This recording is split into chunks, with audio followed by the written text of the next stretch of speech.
Praise the lord. ప్రభు నామమున మీకందరికీ వందనాలు. ఈ అవకాశం ఇచ్చిన దేవాతి దేవునికి మహిమ కలుగును గాక. మంచిది. మన వాక్య ధ్యానం నిమిత్తమై ఒక మాట చదువుకుందాం. లూకాసు సువార్త 15వ అధ్యాయం 24వ వచనంలో మాట చదువుకుందాం. ఈ నా కుమారుడు చనిపోయి మరలా బ్రతికెను, తప్పిపోయి దొరికెనని చెప్పాను. ఇక రాయబడిన మాట మనకు తెలిసినదే, మనం చాలాసార్లు విన్నాం. అయినా సరే మరలా ఒకసారి జ్ఞాపకం చేసుకుందాం. ఈ నా కుమారుడు చనిపోయి మరలా బ్రతికెను అని రాయబడింది. కుమారుడంట చనిపోయాడంట, చనిపోయిన వాడు మరలా బ్రతికాడంట. ఎవరి గురించి ఈ మాట రాయబడిందంటే, మనం చెప్పుకుంటాం కదా, తప్పిపోయిన కుమారుడు అని. చిన్న కుమారుడు, ఒక మనిషినికి 2 కుమారులు. వారిలో చిన్న కుమారుడు తన తండ్రి దగ్గరకు వచ్చి తనకు రావలసిన ఆస్తినంతా ఇమ్మని తన తండ్రిని అడిగి తన ఆస్తినంతా తీసుకొని దూరదేశం పోయి తన ఆస్తిని దుర్వ్యాపారం చేసి పాడు లేపుకుంటాడు కదా. తన దగ్గర ఉన్న ఆస్తినంతా పాడైపోయిన తర్వాత ఆ దేశంలో గొప్ప కరువు వచ్చింది. అప్పుడు వాడు చాలా ఇబ్బంది పడసాగాడు. అప్పుడు దాకా చాలా హ్యాపీగా సంతోషంగా ఎంజాయ్ చేస్తూ బ్రతుకుతున్న వాడు తన దగ్గర తీసుకుపోయిన ధనమంతా అయిపోయింది, డబ్బంతా అయిపోయింది. సడన్గా ఆ దేశంలో కరువు వచ్చింది. ఇప్పుడు వాడిని పలకరించే నాదుడు, వాడిని పట్టించుకునే నాదుడు ఎవరు లేరు. ఇప్పుడు వానికి ఆహారం పెట్టేవారు కూడా ఎవరు లేరు. కాబట్టి వాడు ఒక నిర్ణయం తీసుకున్నాడు. ఏంటంటే, ఆ దేశంలో ఒక దగ్గరికి వెళ్ళి జీతాన్ని కుదిరాను, జీతమన్నా ఉందామని జీతాన్ని కుదిరాను. జీతానికి కుదిరితే వాడు పందులను మేపడానికి పొలంలోనికి పంపాడు. పందులను మేపడానికి పొలంలోనికి పంపితే పందులు తినే పొట్టును తిని తన కడుపును నింపుకోవాలనుకున్నాడు. కానీ వానికి అది కూడా దొరకలేదు. అప్పుడు వాడు అనుకున్నాడు, నా తండ్రి దగ్గర అనేకమైన పనివారు ఉన్నారు, వారికైతే ఆహారం సమృద్ధిగా ఉంది, నేనైతే ఇక్కడ ఆహారం లేకుండా చనిపోతున్నాను. తిరిగి నా తండ్రి దగ్గరికి వెళ్ళాలని నిశ్చయించుకొని నా తండ్రి దగ్గరికి బయలుదేరాడు. వాడు ఏమనుకొని బయలుదేరాడంటే, తండ్రి, పరలోకానికి నీకును విరోధంగా నేను పాపం చేశాను, ఇక నీ కుమారుడును అనిపించుకుంటున్నాను యోగ్యుడను కాను, కాబట్టి నీ పనివారిలో ఒకనిగా నువ్వు చేర్చుకోనుమని ఇలా చెప్పి నా తండ్రి దగ్గర పశ్చాత్తాప పడాలనుకొని వాడు బయలుదేరాడు. వాడు బయలుదేరి వస్తున్నప్పుడు తండ్రి వాడిని చూశాడు. ఎప్పుడు చూశాడు అంటే, ఇంకా దూరంగా ఉన్నప్పుడే తండ్రి వాడిని చూసి పరిగెత్తుకుని పోయి వాని మెడ మీద పడి వాని ముద్దు పెట్టుకున్నాను. అప్పుడు కుమారుడు అంటాడు, తండ్రి, నేను పాపం చేశాను, నేను నీ కుమారుడు అనిపించుకుంటూ నాకు యోగ్యత లేదు, నీ పనివారిలో ఒకనిగా చేర్చుకోను అని అంటే, తండ్రి ఆ పనివారితో అన్నాడు, ఇదిగో వీని వస్త్రాలు మార్చండి, వీని చేతికి ఉంగరం పెట్టండి, వీని కాళ్ళకు చెప్పులు తొడిగించండి, క్రొవ్విన దూడను వధించండి, మనం తిని సంతోషించుదాము. ఎందుకయ్యా, ఎందుకు మనం సంతోషించాలి అంటే, చచ్చిపోయిన నా కుమారుడు తిరిగి బ్రతికాడు.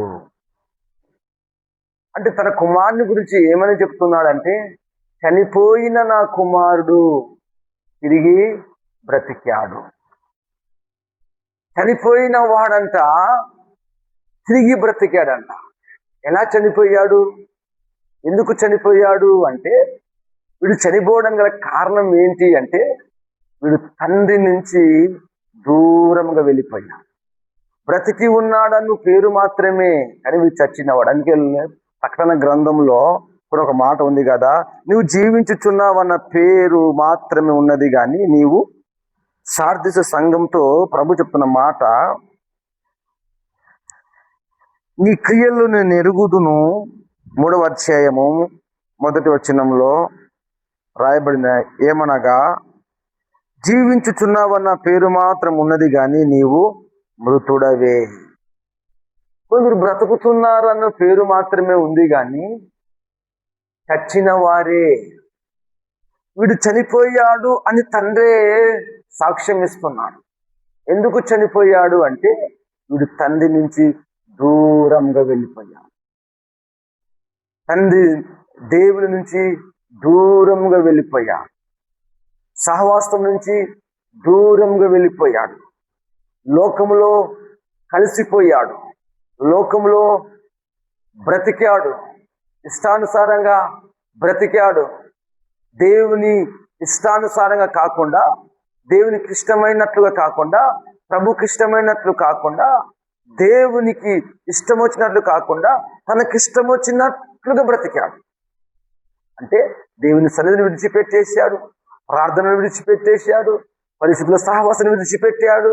అన్ని విడిచిపెట్టి లోకములతో, వ్యభిచారులతో, దొంగలతో, త్రాగుబోతులతో, తిరుగుబోతులతో తిరిగి వారి వల్ల చచ్చిన వాడైపోయాడు కదా.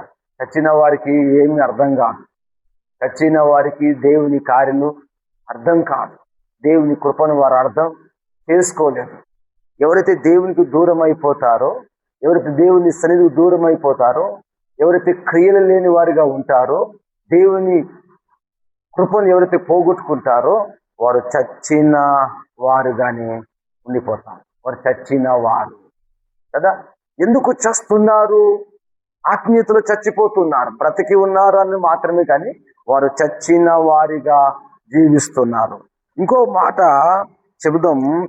ఇంకో మాట ఆది కాండము 2వ అధ్యాయం 17వ వచనములో, అయితే మంచి చెడుల తెలివినిచ్చు వృక్ష ఫలమును తినకూడదు, నువ్వు వాటిని తిను దినమున నిక్షేముగా చచ్చెదవని నరునికి ఆజ్ఞాపించెను. దేవుడు అయిన యెహోవా ఆదాముతో చెప్పిన మాట ఏంటంటే, ఈ వనములో లేదా ఈ తోటలో నీకు ఇష్టమైన ఫలములు భుజించవచ్చు, కానీ మంచి చెడ్డల తెలివినిచ్చు వృక్ష ఫలమును నువ్వు తింటే ఆ ఫలమును తిన్న దినమున నువ్వు నిక్షేముగా ఏమవుతావు అంటే చనిపోతావు. కాబట్టి ఎవరైతే దేవుని ఆజ్ఞను అతిక్రమిస్తాడో, ఎవరైతే దేవుని మాట వినకుండా జీవిస్తారో వారు చచ్చిన వారు కదా. అవ్వ ఆ ఫలములు కొన్ని తెంపుకొని వచ్చి తను తిని ఆదాము కూడా ఇచ్చింది. ఆదాము కూడా తిన్నాడు. ఎప్పుడైతే వారు చచ్చారో వారు దేవుని మహిమని కోల్పోయారు. ఎప్పుడైతే వారు చచ్చారో దేవుని తోటైన ఏదేనులో నుంచి వారు వెలివేయబడ్డారు కదా. చచ్చిన వారు మరలా బ్రతకాలి అంటే, చచ్చిన వారు మరలా జీవించాలంటే, తండ్రి చెప్పినట్లుగా చనిపోయిన ఈ నా కుమారుడు మరలా బ్రతికిన, చచ్చిన నీవు మరలా బ్రతకాలంటే నువ్వు తిరిగి మరలా యేసయ్య యొద్దకు రావాలి. ఎందుకు చనిపోతున్నారు జనులు? చనిపోవడానికి కారణం, బ్రతికి ఉండి కూడా చచ్చిన వారే అని అంటాము కదా. నువ్వు బ్రతుకుతున్నావన్న పేరే గాని నువ్వు ఎవరవు అంటే మృతుడవే అని ప్రకటన గ్రంథంలో రాయబడినట్లుగా అపోస్తులైన పౌలు గారు తిమోతికి రాసిన పత్రికలో 5వ అధ్యాయం 6వ వచనంలో ఒక మాట ఉంది. సుఖభోగముల యందు ప్రవర్తించినది బ్రతుకుచుండియు చచ్చినదయ్యుండును. సుఖభోగముల యందు వాంఛ కలిగినది, సుఖభోగముల యందు వాంఛ కలిగిన వారు, సుఖభోగములు అలా బ్రతకాలని, సుఖముగా బ్రతకాలని, ఇష్టానుసారంగా బ్రతకాలని ఈ వాంఛ, ఈ కోరిక, ఈ మనసు కలిగిన ప్రతి వారు ఎలాంటి వారంటే చచ్చిన వారు, దైవికమైన కృపను కోల్పోయిన వారు. లాజరు చనిపోయి సమాధి చేయబడ్డాడు కదా, ప్రేత వస్త్రముల చేత కట్టబడ్డాడు. చచ్చిన వారందరూ కట్టివేయబడతారు, చచ్చిన వారందరూ పాతి పెట్టబడతారు, చచ్చిన వారందరూ పూడ్చిపెట్టబడతారు కదా. ఆ చచ్చిన నీవు బ్రతకాలంటే నువ్వు యేసయ్య యొద్దకు రావాలి. చనిపోయిన కుమారుడు తండ్రి యొద్దకు తిరిగి వచ్చినట్లుగా నీవు కూడా మరలా నువ్వు ఎక్కడ తప్పిపోయి దేవునికి దూరం అయిపోయి, పాపములో పడిపోయి, వ్యభిచారములో పడిపోయి, మోసం చేస్తూ, అక్రమాలు చేస్తూ, అన్యాయం చేస్తూ, దేవుని సన్నిధానంలో కనపడకుండా బ్రతుకుతున్న నీవు చచ్చిన వాడివే, చచ్చిన దానివి నీవైనా నేను కదా. ఇప్పుడు నువ్వు మరలా బ్రతకాలి, నువ్వు మరలా జీవించాలి, నువ్వు మరలా జీవం కలిగి నడవాలి, మరలా నువ్వు ఆత్మచేత నింపబడాలి, మరలా నువ్వు దేవుని సన్నిధిలో కనబడాలి అంటే నువ్వు మరలా దేవుని యొద్దకు రావాలి. ప్రభు యొద్దకు వచ్చినప్పుడు, ఆయన యొద్దకు వచ్చినప్పుడు ఆయన నిన్ను నన్ను మరలా ఏం చేస్తాడంటే బ్రతికిస్తాడు. ఆయనలో జీవం ఉంది, ఆ జీవం మనుషులకు వెలుగై ఉన్నది. ఆయన చనిపోయిన వారిని, ఆత్మీయతలో చనిపోయిన వారిని, భక్తిలో చనిపోయిన వారిని, విశ్వాసములు చనిపోయిన వారిని, ఇలాంటి వారిని అందరినీ ఆయన తిరిగి బ్రతికించగలిగిన వాడు. ఆయనలో జీవం ఉంది, ఆయన జీవాత్మ అయి ఉన్నాడు.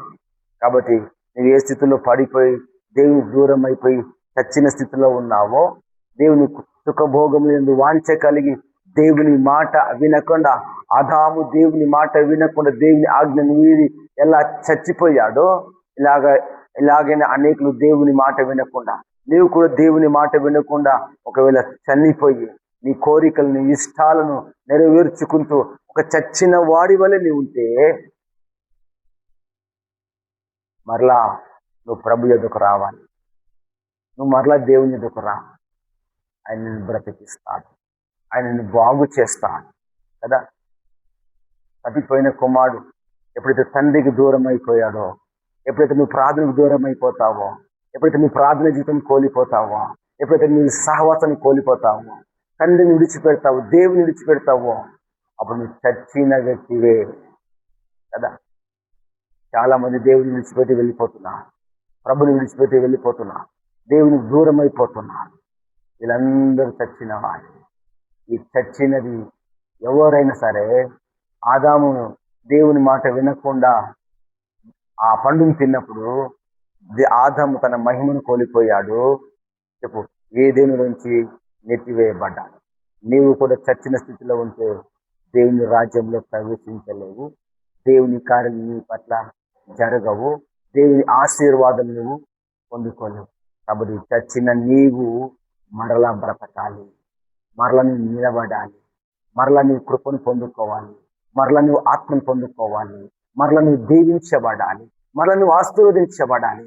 ఆ కుమారుడు తన తండ్రితో అన్న మాట అంటే, తండ్రి, పరలోకానికి నీకును విరోధంగా నేను పాపం చేశాను, నీ కుమారుడు అనిపించుకోవడానికి యోగ్యం కానని చెప్పినట్లుగా నీవు కూడా తిరిగి వచ్చి ప్రభు యొద్దకు వచ్చి నీ అపరాధములు, నీ పాపములు, నీ పొరపాట్లు, నీ బుద్ధిహీనత, నీ అజ్ఞానాన్ని నా యేసే దగ్గర ఒప్పుకుంటే నా యేసే నిన్ను మరలా బ్రతికిస్తాడు. ఆయన బ్రతికించగలిగిన దేవుడు, చచ్చిన వారిని లేవనెత్తగలిగిన దేవుడు, సమాధిలో వెళ్ళిపోయిన లాజర్ని తిరిగి బ్రతికించిన వాడు, 5 కుమార్తెను బ్రతికించిన వాడు, ఎదవరాలు కుమార్ని బ్రతికించిన వాడు కదా.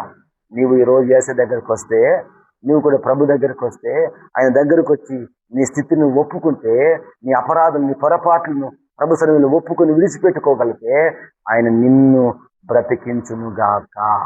ఈ మాటలు దేవుడు దీవించి ఆశీర్వదించునుగాక. ఆమేన్.